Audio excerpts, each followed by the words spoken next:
하나님 말씀 함께 보겠습니다. 하나님 말씀은 사무엘상 19장 8절에서 12절까지의 말씀을 우리 한 절씩 한 절씩 교독하실까요? 제가 가지고 있는 성경으로는 구약 성경 441페이지에 있습니다. 사무엘상 19장 8절에서 12절까지의 말씀, 제가 8절 읽고요, 여러분들이 한 절 9절 읽고 이렇게 교독하겠습니다.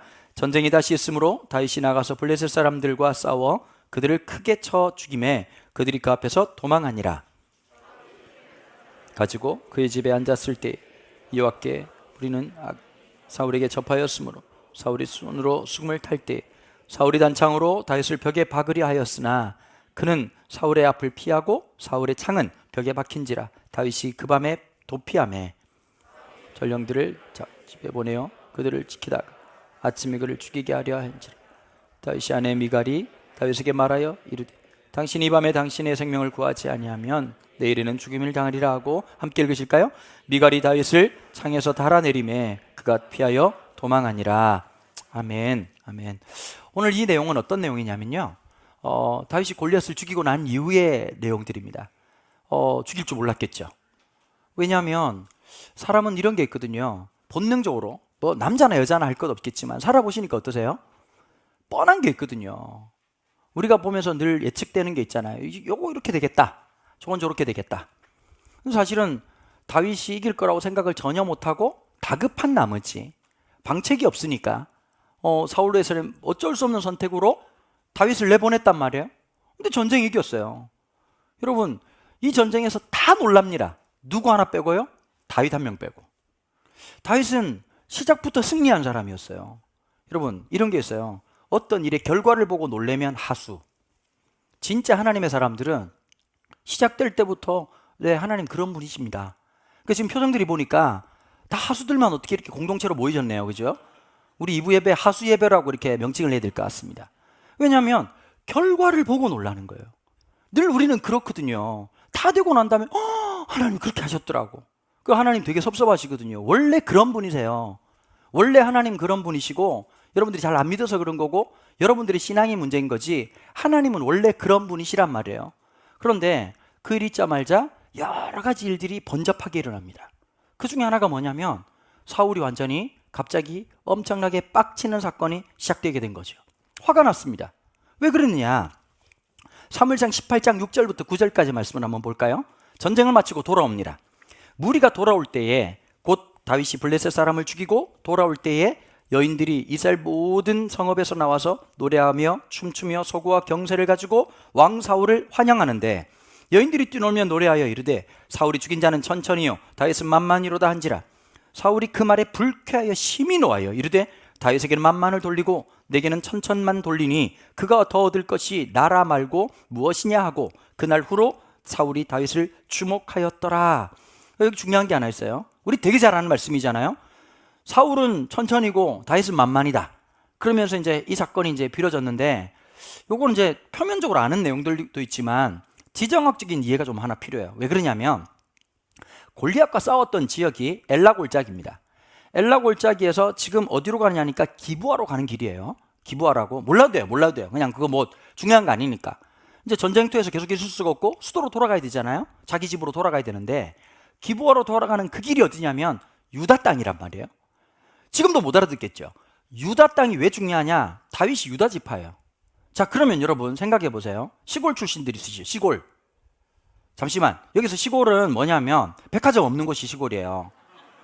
백화점 있는 동네는 시골 아닙니다. 우리 동네 부산 백화점 엄청 많거든요. 저는 이제 수도권. 사투리 쓰는 수도권이고. 손 들어보세요. 빨리. 백화점 없는 동네 빨리 손 드세요. 그냥 손 드시면 시골 사람들이거든요. 시골에 서울대 붙으면 어떻게 됩니까? 플랜카드 붙이죠. 플랜카드. 몇 해 졸업생 아시죠? 그죠? 그렇게 아주 막 난리 나고 아니면 뭐 이렇게 뭐 장관 되고 이러면 난리 나거든요. 막 온 동네 플랜카드 붙이고 막 엄청 난리 나는 거예요. 다윗 동네도 마찬가지였어요. 블레셋과의 전쟁 모든 사람들은 어떻게 예측했을까? 이제 끝났다. 우린 다 죽는다. 그랬는데 우리 동네 상태 안 좋은 꼬마 녀석 하나가 가가지고 골리앗을 죽였다. 이거 진짜 놀라운 얘기란 말이에요. 저를 좀 기억 안 했으면 좋을 것 같은 권사님들이 아직 살아 계십니다. 빨리 천국 가셨으면 좋겠어요. 그분들이 자꾸 쓸데없는 얘기를 하신다 그러더라고요. 막 은도가 목사가 됐다, 텔레비도 나온다더라. 이게 어쨌든 그 돌대가리 같은 놈이 어릴 때부터 그렇게 말만 조댕이를 그렇게 까던 놈이 어떻게 하다 목사가 됐구나. 권사님들 빨리 가셨으면 좋겠어요. 정말 기도합니다.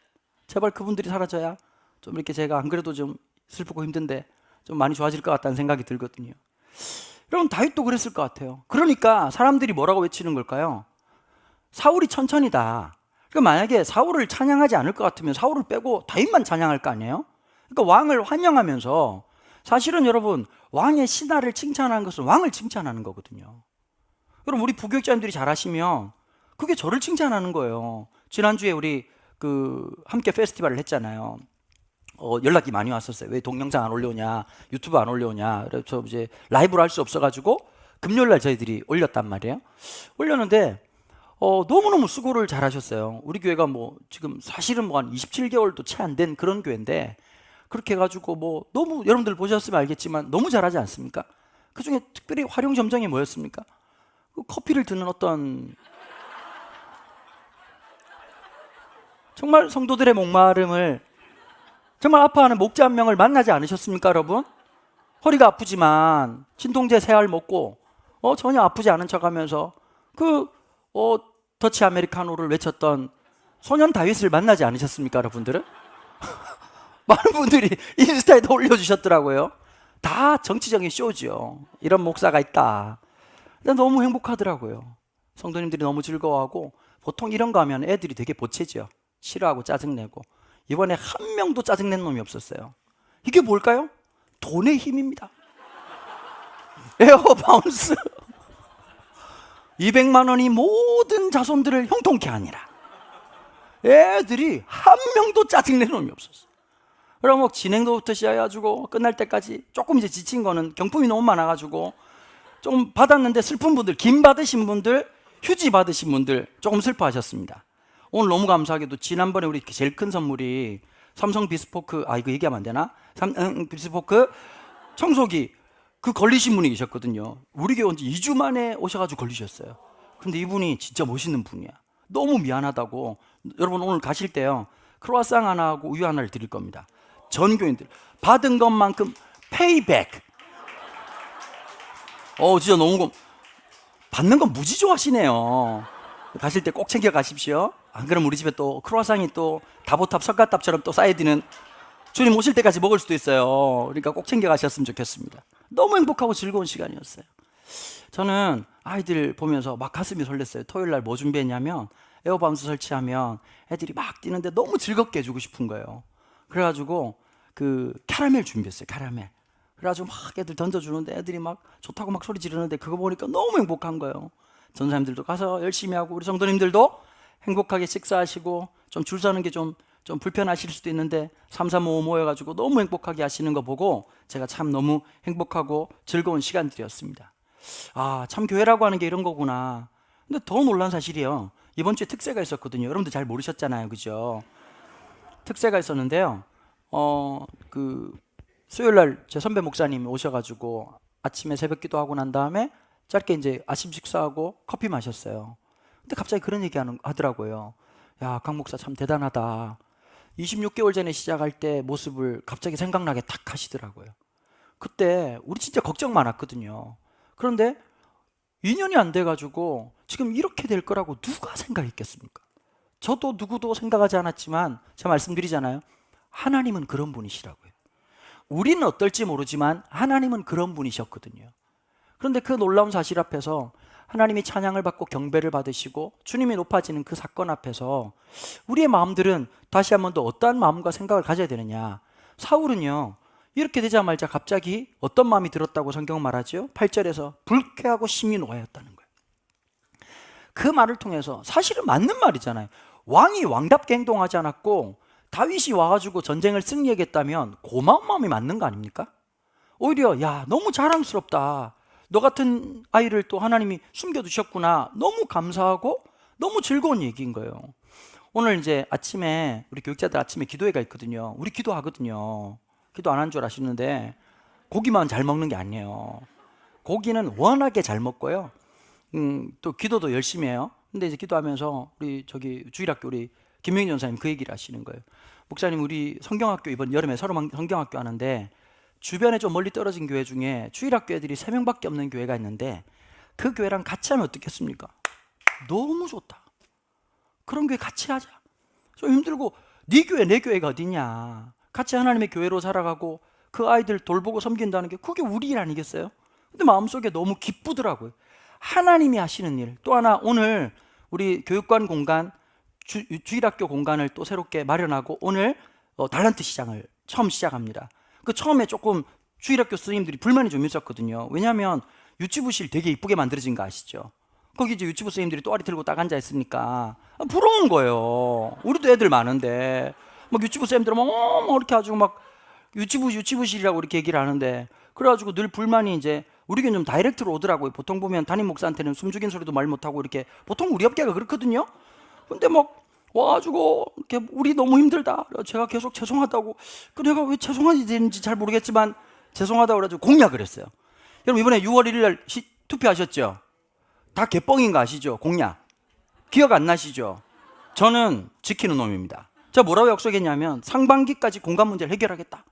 그 지난주에 제가 어제 집사님 만나가지고 집사님 제 약속을 지켰습니다. 뭐요? 이러더라고. 갑자기 기억을 안 하시더라고. 상반기 중에 끝내자. 그럼 갑자기 이분이 6월달이 상반기냐 이렇게 얘기해가지고 그럼 중반기는 아니지 않냐. 상반기 하반기면 6월달에 끝냈으면 감사한 거 아니겠습니까? 그래가지고 너무 고마운 게 유치부실이요. 우리가 30평이 넘거든요. 실평수가. 주일학교가 지금 실평수가 40평이에요. 집집마다 보통 그런 거실 다 있으시잖아요. 집에 40평대에 TV도 두고 거실도 두고 소파도 두고 그러지 않겠습니까? 여러분 40평 정도 돼야? 죄송합니다. 하여튼 애들 그렇게 하는데 너무 감사하고 기쁘더라고요. 하나님의 놀라운 일들을 볼 때마다 참 감사하고 그런 생각이 더 깊어지고, 그 다음에 또 하나 부탁드릴게요. 지금 소문에 듣자 하니까 선생님들 중에 8월 14일, 15일 우리가 강원도 사북에서 애들 성경학교 하는 일에 지금 TO가 25자리인데 선생님들 중에서 못 오는 분들이 꽤 계시다래가지고 제가 다음 주쯤에 TO 공지를 하겠습니다. TO 공지하셔서 25분만 모시고 가서 그 아이들 섬기는 일 할 거거든요. 근데 문제는 뭐냐? 여기도 경쟁이 치열하지만 바깥쪽에 온라인 성도라고 주장하시는 분들 중에서도 꽤 많은 분들이 함께 하겠다는 거예요. 근데 그분들은 돈을 들고 오겠다라고 하는 얘기를 명확하게 하셨습니다. 자본주의예요. 그런데 아니 박수 치지 말고, 박수 칠 게 아니라 너무 돈을 밝히시네. 이게 우리 성도들한테 좀 티오를 드릴 테니까 가셔가지고 진짜 별이 쏟아지는 그 밤에 아이들하고 함께 보낸 시간들도 같이 섬기고 영혼을 섬기는 기쁨과 즐거움이 좀 만끽되는 그런 교회가 되기를 바랍니다. 여러분, 저는 오늘 이 4월의 모습을 보면서요, 그 말에 불쾌하고 심히 노하였다. 갑자기 이 말이 떠오르더라고요. 제가 책을 읽으면서 이번 주에 내 마음을 탁 사로잡았던 한 센텐스가 있었습니다. 사람은 큰 산에 걸려 넘어지지 않는다. 아주 작은 돌뿌리에 걸려 넘어질 뿐이다. 여러분, 백두산에 걸려 넘어지는 놈 아무도 없습니다. 그렇죠? 어떤 산에 가서 넘어진 사람 아무도 없어요. 한라산에 걸려 넘어졌어요. 그런 놈 없습니다. 그런데 우리는 그 산을 올라가다가 조그만한 돌뿌리에 채여가지고 넘어진단 말이에요. 사실은 여러분, 우리가 아주 작은 사소한 사건을 통해서 큰 변화를, 인생에 좋은 변화든 안 좋은 변화든 그 변화를 경험하거든요. 보통 여러분, 우리가 사무엘상을 설교할 때 주인공은 누굽니까? 빼박이죠. 다윗이었습니다. 오늘 사울 한번 살펴보자고요. 왜냐하면 우리 안에 사울 같은 모습들이 너무 많이 있기 때문인 거죠. 여러분, 우리는 자꾸 마음을 지키는 걸 잘 못하는 것 같아요. 건강은 지킵니다. 예를 들면 이런 거예요. 저는 아침에 루틴이 있거든요. 아침에 물을 마셔요. 원래 제가 1리터 마셨는데 뉴스 보다가 1리터 마시면 너무 많이 갑자기 먹으면 이 신장에 무리가 된다 그러더라고요. 우리 전문가 말 무지하게 잘 듣거든요. 오래 살아야죠. 저희 집에 애완동물이 거북입니다. 늘 아침에 눈을 마주치고 얘기하거든요. 누가 끝까지 살아났나 알아보자. 전 개 안 키웁니다. 개는 10년 뒤에, 15년 뒤면 그렇잖아요. 거북이, 여러분 십장생 아시죠? 십장생. 그분하고 눈을 마주치고 누가 오래 사냐, 이제 그렇게 보고 있는 거예요. 근데 물도 그렇게 먹고요. 그 다음에 견과류 먹고, 하여튼 몸 엄청 챙기거든요. 제가 아내가 짜증낼 만큼 챙겨요. 비타민C를 막 한 주먹씩 이렇게 먹는단 말이에요. 약의 힘, 믿음과 약으로 견반해서 이렇게 살아간단 말이에요. 자, 그런데 우리의 생각이라는 걸 한번 생각해 봐요. 생각을 지키는 게 진짜 힘들어요. 가만히 있으면 안 좋은 게 들어와요. 본능적으로 그래요. 늘 걱정하는 사람은 걱정하고요, 근심하는 사람은 근심하고, 불안한 사람은 불안하고, 늘 마음속에 그런 게 있거든요. 우리의 마음을 지킨다는 게 쉽지가 않아요. 언제 우리의 마음을 지킬 수 있느냐? 하나님의 은혜가 우리를 붙잡아 주셔야 되는 거예요. 하나님의 은혜가 우리를 붙잡아 주셔야 일이 가능한 거거든요. 제가 고등학교 2학년 때 예수님을 인격적으로 알게 됐어요. 예수님을 인격적으로 만나고 난 다음에 나타났던 정서적인 반응이 있었습니다. 여러 가지 반응이 있었어요. 첫 번째 반응은 무언가를 해야 되겠다는 열망이 생겼어요. 그래서 공부를 시작한 거였거든요. 제가 계속 공부를 못한 걸로 알고 있는데 잘한 적이 있었습니다. 진짜 하나님 은혜로 열심히 공부할 수 있는 힘을 주시고, 또 하나가 있었어요. 정서적인 변화가 일어났어요. 여러분, 저는 어릴 때부터 안 좋은 말 듣고 자랐거든요. 너 이놈 새끼 잘하는 게 뭐가 있어? 저놈 새끼 또 말하고 앉아가지고 늘 앉아가지고 딱 똑바로 앉아. 제가 똑바로 앉는 게 안 되고 정리정돈이 안 되고 늘 앉아가지고 막 공상 이런 거 하는 애인데, 그러니까 학교 선생님한테 얼마나 욕을 신실하게 들었겠냐고. 그러니까 여러분, 그렇게 들으면 마음이 어떻게 될까요? 나는 이길 거야. 김탁구처럼 건강해지지 않는다고요. 늘 마음속에 삐딱해지는 거죠. 그러고 있어가지고 늘 생각할 때마다 교회 가도요, 아버지가 설교를 해도 늘 마음속에 이상한 소리 하네. 또 저 얘기네. 늘 마음속에 그런 게 있었거든요. 제일 싫어했던, 그때 각오를 한 거예요. 아버지가 설교를 끝을 못 내시는 거예요. 마지막으로 끝으로 다시 말하지만, 한 번 더 강조하지만, 저희 어머니가 꼭 저 시계 뒤에 있으셨거든요. 우리 어머니는 시간이 넘어가잖아요. 와, 행위 예술을 하죠. 갑자기 설교 길어지잖아요. 아버지. 그 다음에 두 번째 하는 행동이 있어. 우리 엄마가 하는 행동. 계속 시계를 가르쳐, 이렇게. 아버지! 그러고 설교 내려와 둘이 싸워. 아버지 내려와가지고 그만 좀 하면 그렇지. 막 우리 어머니 또 거짓말을 내려. 팔이 아파서 그랬다는 거야. 팔이 아파서. 분명히 이 설교를 아버지 어머니가 보실 거고, 두 분은 따로 보시면서 웃으실 겁니다. 그렇게 살아왔단 말이에요. 근데요, 예수님 딱 믿고 난 다음에 나타난 놀라운 변화가 하나 있었어요. 정서적인 기쁨이 막 일어나는데요, 감당이 안 되는 거예요. 가만 생각을 해봤어요. 내 기쁠 이유가 없어.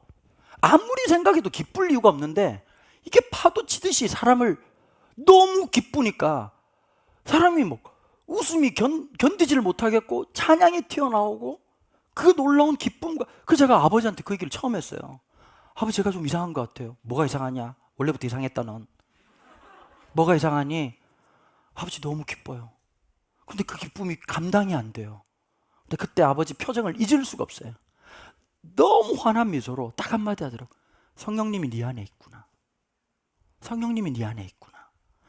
여러분, 하나님의 성령이 우리 가운데 있을 때 놀라운 현상이 하나 있습니다. 문제가 해결되는 건 두 번째, 세 번째 문제고요. 첫 번째, 어떤 고민이나 염려나 근심이 우리의 심령과 우리의 상황을 확 딱 들어붙어가지고 결탁이 돼버려요. 이런 사람들의 특징, 밥 먹을 때도 밥을 먹는 게 아니라 근심을 먹는 겁니다. 그냥 먹으면서도 한숨 쉬는 사람들 있잖아요. 여러분, 그런 사람들하고 겸상하고 싶으시겠어요?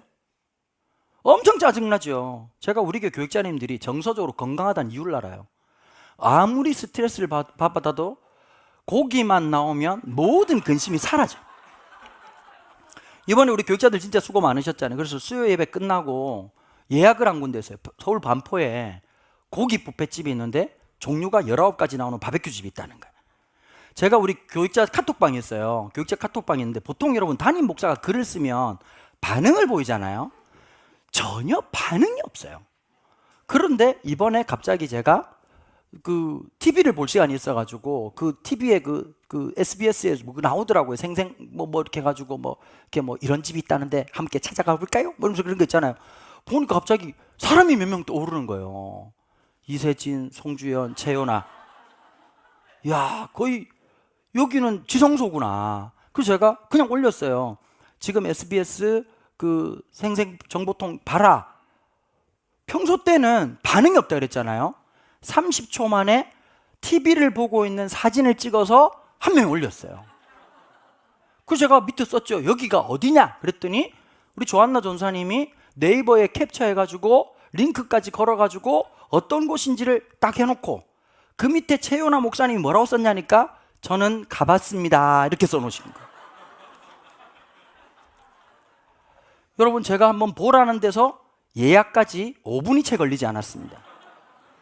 내가 이런 역동이 처음 봤어요. 우리 교육자들이 같이 뭐 해보자 그러면 아무 대답도 없고 읽었는데 쉽고 그런데 그런 거예요. 근데 이번에 우리 저 송전 목사님 사모님이 셋째를 낳았거든요. 셋째를 지난 수요일 날 나와서 이번에 그 식사하는 거 못 하겠구나 이렇게 했더니 송 목사는 이번에 못 가겠네 그랬더니 아니요. 아내는 산후조리원에 있어요. 지난주에 우리 최연아 목사님 장염에 걸렸어요. 그래서 오늘 최 목사 안 되겠다. 우리 최 목사님 지금 턱선이 생겼어요. 턱선이. 그래 이번 주 못 오겠네 그랬더니 오늘 뭐라고 하냐니까 닌게를 맞아서라도 몸을 회복시키겠다는 거예요. 근데 참 우리 교육자들하고 식사를 하면 너무 재미나요. 근심 걱정이 없는 사람들이에요. 식탁에 딱 앉으면 하나님 나라가 식탁에 임하는 사람들인 거예요. 여러분 그게 핵본관 사람들이에요. 그게 복된 사람들이에요. 문제를 식탁에 끌어오지 말고 문제를 침실까지 끌어오지 말고 근심과 걱정을 가정까지 끌고 오지 않아야 되는데 대부분 다 데리고 온다고. 반려견처럼 쫄쫄쫄 따라다니는 그 아이들. 근데 하나님 은혜가 내 마음속에 임하면 나타나는 현상, 그 근심과 걱정이 내 삶에서 분리되기 시작하는 거예요. 여러분 분리가 돼야 직면을 하고 분리가 돼야 싸우든지 어떻게 할 거 아닙니까? 여러분 사무엘상 17장은 주일학교 때부터 주구장창 설교 들었던 내용입니다. 골리앗과 다윗 싸움. 근데 여러분 제가 그렇게 많이 설교를 하고 봤는데도 불구하고 이번에 묵상하면서 몇 가지 다른 관점이 보이더라고요. 첫 번째, 다윗은 믿음만 좋았던 것이 아니다. 상대를 정확하게 파악한 거예요. 첫 번째, 골리앗이 굉장히 커요. 사람들은 크기의 논리에 완전히 눌렸단 말이에요. 17장에 보면 이런 게 있어요. 다윗이 빠르게 움직였다. 여러분 다윗은 작아요. 근데 왜 움직였느냐? 상대를 파괴해야 될 거 아니에요. 저 큰 놈이. 만화적인 상상을 할 수 있겠죠. 큰 괴물들 있잖아요. 개수들 이런 거 나오면 이러고 있다가 이제 있으면 이제 지새끼처럼 이렇게 확 가면 갑자기 막 저 돌아가지고 막 이렇게 하고 있는데 뭘 본 걸까요? 큰데 민첩성이 없다는 걸 본 거예요. 작은데 너무 민첩성이 있는 거예요. 자, 대박이야. 자, 물맷돌을 던진 입장에서 보면 관역은 엄청 커. 역대급이야. 두 번째, 관역이 잘 움직이면 여러분 커도 자꾸 움직이면 맞추기가 쉽지 않잖아요. 못 움직여. 전봇대 같은 놈이야. 이건 대박이다. 여러분 근심과 걱정으로 완전히 결탁되니까 아무것도 안 보여. 상대방의 약점이라고는 하나도 안 보였단 말이에요. 상대방의 문제점은 하나도 안 보여. 뭐만 보인 거죠? 상대방의 크기, 상대방의 힘, 상대방의 능력만 보이고 내 안에 주신 게 안 보인단 말이에요. 여러분 하나님의 은혜가 주시는 게 있어요. 상대방을 묵상하게 하는 게 아니라 내 안에 있는 놀라움을 보게 하신단 말이에요. 여러분 그런 사람들이 있어요. 상대방의 좋은 점들을 끝까지 추구하게 만들고 잘한다고 얘기해주고 그런 분들이 있어요. 예전에요 제가 전도사 할 때 성가대 지휘하는 분들 중에서 성가대 지휘자들도 성격이 다양하잖아요. 정말 쥐알 맞은 사람도 있고 어떤 분들은 굉장히 고급스러운 사람들도 있잖아요. 어떤 분들이 있어요. 하면서 그거 이제 이렇게 스틱 들고 이렇게 막 딱딱딱딱 이러면서 엘토 보라 그랬죠. 김 집사님 피치 올리고 내가 못 들을 줄 알아? 그럼 막 주눅 들고 막 이렇게 막 성질내고 있다가 다시 장구 치듯이 딱딱딱딱딱 그런 분 계시잖아요. 그런 분들 보면 참 다들 쫄아 있단 말이에요. 근데 제가 한 분 본 분이 있어요. 보통 이제 우리는 그런 거 없지만 목사님들이 옛날 교회 스타일은 주악에 맞춰서 묵상기도 드림으로 하나님 앞에 예배로 나가겠습니다. 그러면 우리 기도를 들어주시오 주님의 평안을 내려주시오. 제일 중요한 게 있어요. 이게 아멘이 중요해. 맞아요. 아멘.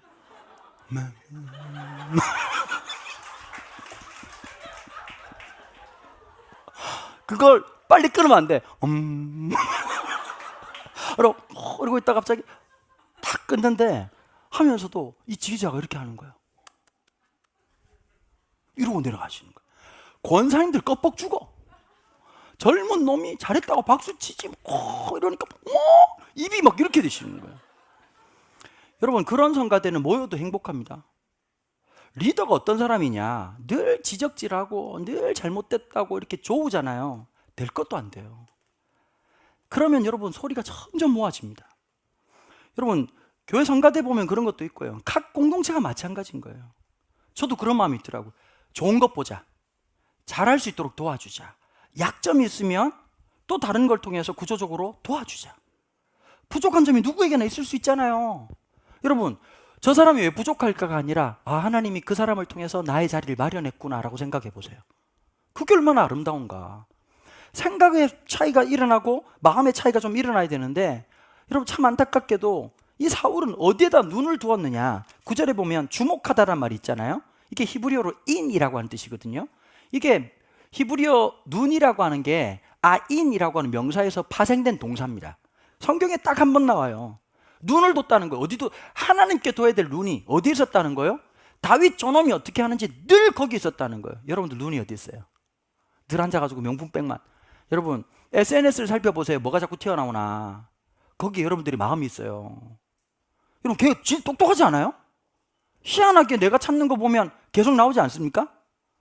그죠?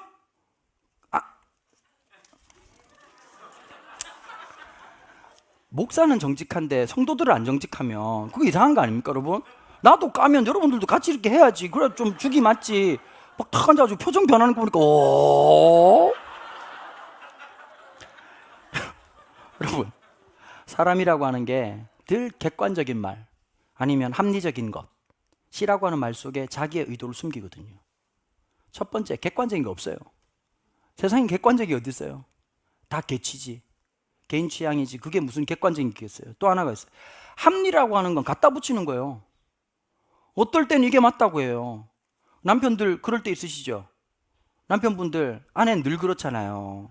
우리는 가끔씩 그렇지만 아내들은 늘 어떨 때는 뭐 필요 없다 그랬다가 너무 필요하다고 얘기하는 거. 후라이팬만 계속 사요.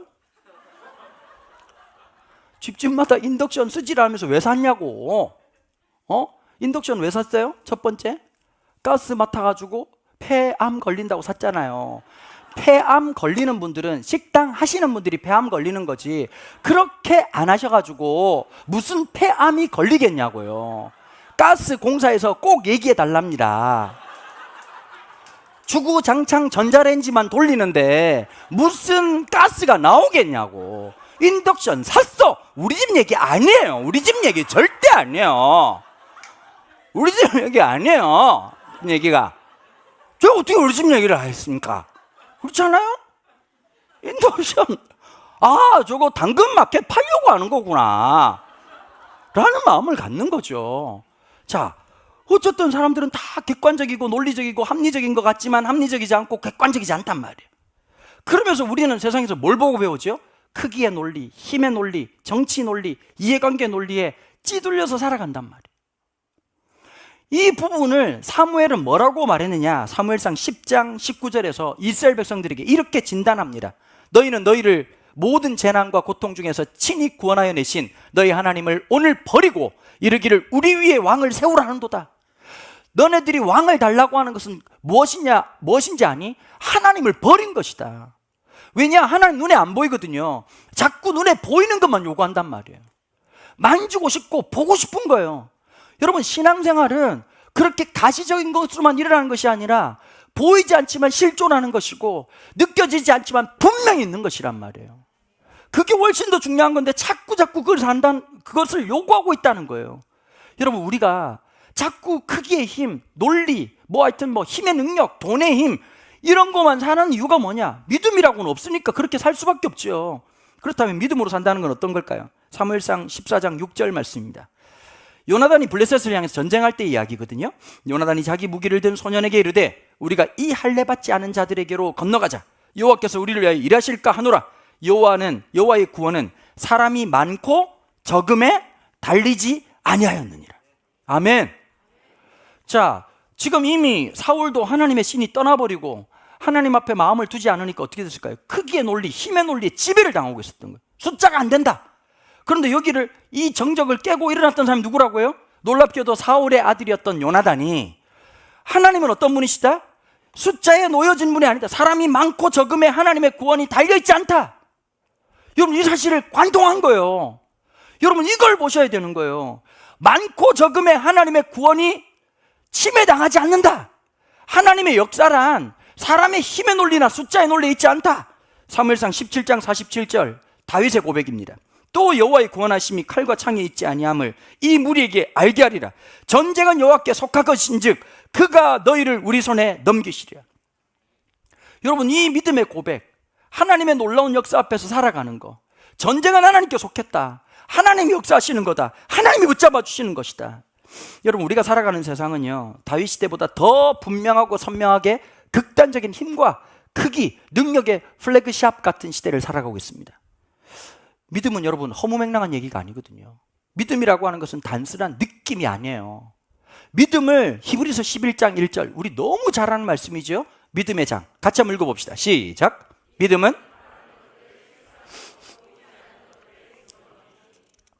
믿음은 바라는 것들의 실상, 리얼리티고 보이지 않는 것들의 명백한 에비던스. 여러분 이 증거라고 하는 단어는요 법적인 용어입니다. 여러분 법원에서 증인이 제가 분명히 보았습니다. eyewitness. 내가 정확하게 봤습니다. 그건 법적 효력이 있습니다.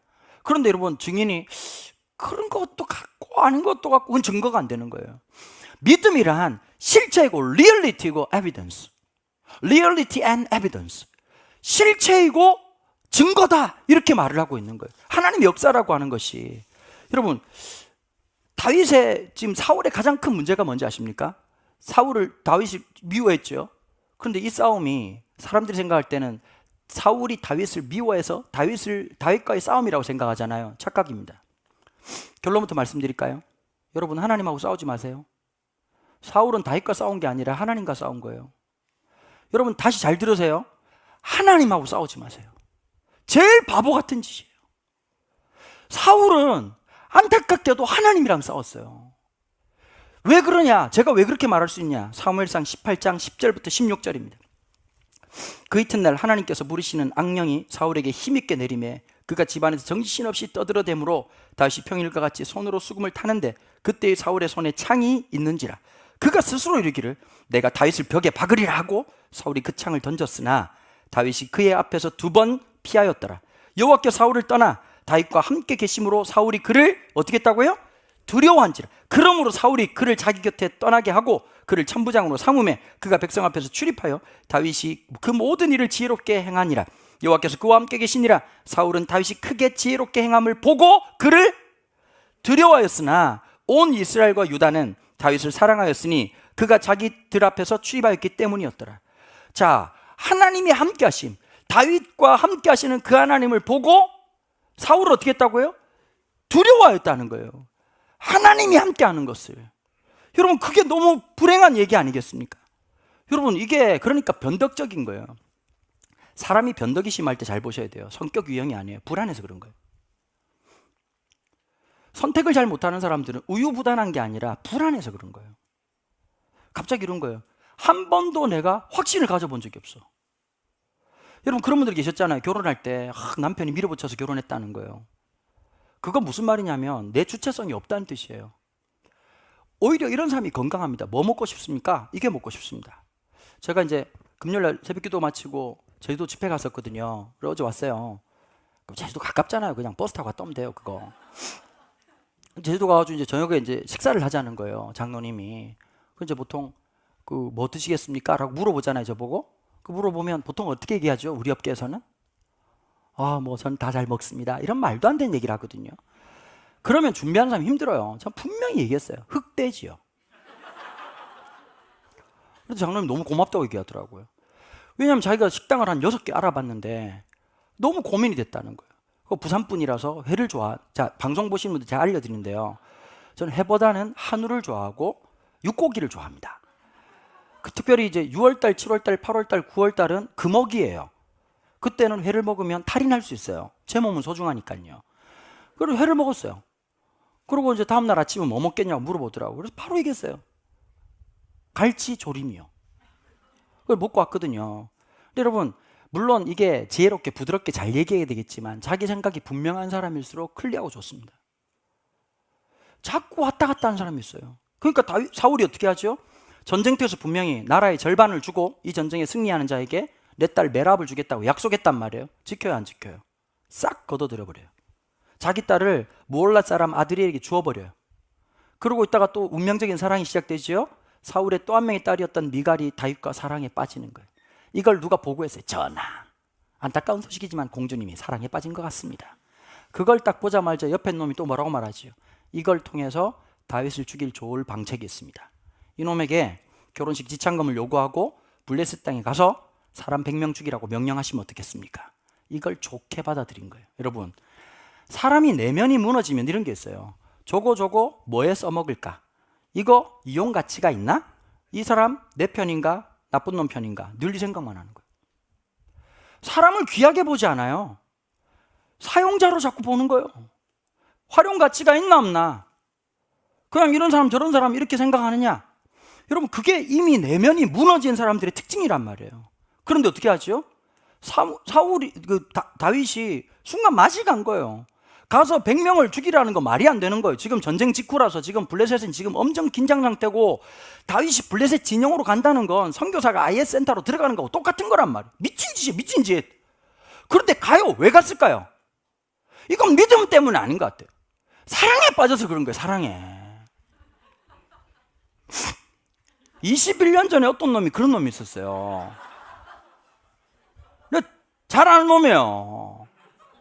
또라이 같은 놈이 하나 있었다고. 내 리포트를 써야 되는데 여자친구 리포트를 쓰겠다는 개수작을 하는 또라이 같은 놈이 있었어요. 누군지 잘 알아요. 엄마 카드 가져가가지고 여자친구 화장품 사주는 썩을 놈이 있었단 말이에요. 그게 인간입니까, 여러분? 그게 할 짓이에요? 엄마 카드를 가져가가지고 백화점에서 여자친구 화장품을 사주고. 여기까지 하겠습니다. 사랑에 빠져가지고 플랫에 가가지고 100명만 죽인 게 아니라 하나님의 성령이 함께 해가지고 200명을 죽이고 결국 미갈과 결혼합니다. 자, 사무엘상 18장 28절 29절 보면 이런 말씀이 나오거든요. 여호와께서 다윗과 함께 계심을 사울이 보고 알았고 사울의 딸 미갈도 그를 사랑함으로 사울이 다윗을 뭐라고요? 더욱 두려워하여 평생의 다윗의 대적이 되니라. 성경 전체에 더욱이란 말은 여기 유일하게 딱 나옵니다. 더욱 두려워했는데 어떻게 했다고요? 평생의 다윗을 대적으로 생각했다는 거예요. 여러분, 무엇을 두려워했느냐? 사실은 하나님의 함께 하심을 두려웠던 거거든요. 그러면 회심을 하고 생각을 바꿔야 되는데 어떻게 했다고요? 더 악랄해졌다는 거예요. 사랑하는 성도 여러분, 두려움을 살아가는 사람들이 있습니다. 두려움과 염려를 확산시키는 사회에 살죠. 애들한테 뭐라고 얘기하죠? 야, 너 그래가지고 앞으로 뭐 먹고 살겠니? 제가 올해 받은 축복이 하나 있습니다. 성도들이 많이 읽는 것도 참 축복인데요. 개인적으로 가정적으로 가장 큰 축복은 제가 꽤 생각이 많이 바뀌었다는 겁니다. 여러분, 늘 제가 우리 신혼이 욕한 거 아시죠? 초지일관 신실하게 욕했습니다. 그래서 많은 분들이 저한테 연락 오셨습니다. 아들한테 너무 그러지 말라. 가는 곳마다 저한테 안부를 꼭 물어봅니다. 신혼이 잘 지내냐고. 처음 보는 분들인데 돈도 줬습니다. 아들 갖다 주라고. 다 제가 썼습니다. 다 배달 사고죠, 뭐. 인생 그런 거 아니겠습니까? 에? 아, 말을 잘못했네요. 저 뒤에 내 아들이 있었네요. 받은 적이 없습니다. 사랑받았습니다. 사랑. 기도 받고. 근데 이제 작년까지만 해도 마음에 늘 좀 짜증도 나고 막 그랬었거든요. 근데 이제 신혼이가 이제 음악을 하겠다는 거예요. 근데 제가 그 마음이 들더라고요. 야, 멋진 음악 해라. 그 사람들의 마음을 위로해준 음악하고 멋진 음악을 해라. 그래서 제 마음속에 막 축복이 되더라고요. 우리 아들이 믿음으로 살았으면 좋겠다. 근데 제가 금요일 날 새벽 기도하면서 그 말씀 드렸어요. 기억 안 나시겠지만 난 세상에 이해 안 되는 게 세 가지가 있다. 첫 번째, 비행기가 쇳덩어리가 하늘을 난다는 게 지금도 이해가 안 된다. 두 번째, 큰 건물 지을 때마다 저거 진짜 이해가 안. 여러분, 제가 지었으면 개판됐을 거예요. 봐보세요. 배관도 해야 되죠. 전기도 설비해야 되죠. 다 이걸 해가지고 메커니즘 맞아야 되잖아요. 나같이 덤벙대는 놈은 어떻게 할까요? 다 짓고 난 다음에 배수구가 없네? 이러면 이제 끝장나는 거예요. 70층 빌딩인데 갑자기 엘리베이터를 안 넣네. 그러면 올라갈 때마다 욕할 거 아니야. 그냥 한 50층 올라가면서 얼마나 쌍욕을 하겠어요. 세 번째, 제일 중요한 게 있어요. 제가 목사 된 거. 제가 하나님의 사람으로 살아갈 수 있는 거. 이게 너무 신비인 거예요. 여러분, 자녀들한테 부모가 해야 될 일이 있어요. 자라야 돼요. 생각이 자라고 아빠가 아빠다워지고 어른다워져야 되는 거예요. 그러고 나니까 마음속에 그러더라고요. 얼굴도 달라지고요. 집안 분위기도 달라지더라고요. 여러분, 굉장히 중요한 거예요. 어른들이 자라야 돼요. 우리가 자라야 되는 거예요. 그 문제와 어려움 속에서 두려움과 염려를 하는 게 아니라 믿음을 살아내고 믿음을 사용하고 믿음으로 이겨내는 거. 이게 우리에게 주신 하나님 놀라운 축복 아니겠어요? 결론입니다. 제가 야구를 좋아하잖아요. 야구를 좋아하는데 마음 내려놨습니다. 롯데 8등입니다. 8등. 초반에 내가 소망을 둔 내가 잘못이지. 웬일로 2등 했었습니다. 그 다음부터 이문열 소설 됐습니다. 추락하는 것은 날개가 없다. 초반은 그죠. 근데 제가 이제 그 이순철 그 야구 해설위원이 되게 좀 멋있더라고요. 근데 이분이 뼈 때린 얘기를 잘 하시더라고. 그 외국인 선수 중에요. 롯데에 스파이크라고 하는 선수가 있거든요. 이 친구가 강속구가 되게 좋아요. 그런데 보통 그런 일이 없대요. 이순철 의원이. 근데 캐스터가 이제 아나운서가 얘기를 하는 거. 어제 참 이상한 일을 봤습니다. 방송 중에. 이순철 의원이 스파이크맨에게 찾아가가지고 몇 가지 조언을 하시는 걸 보고 되게 놀랬다는 거예요. 이게 보통 두 사람은 같이 합을 맞춰서 같이 다니거든요. 그래야 방송할 때도 합이 잘 맞잖아요. 한 번도 몇 년 동안 이순철 의원이 그렇게 한 적이 없었는데 왜 그러냐니까 이순철 의원이 그 얘기 하더라고요. 너무 안타까워서 그랬다는 거예요.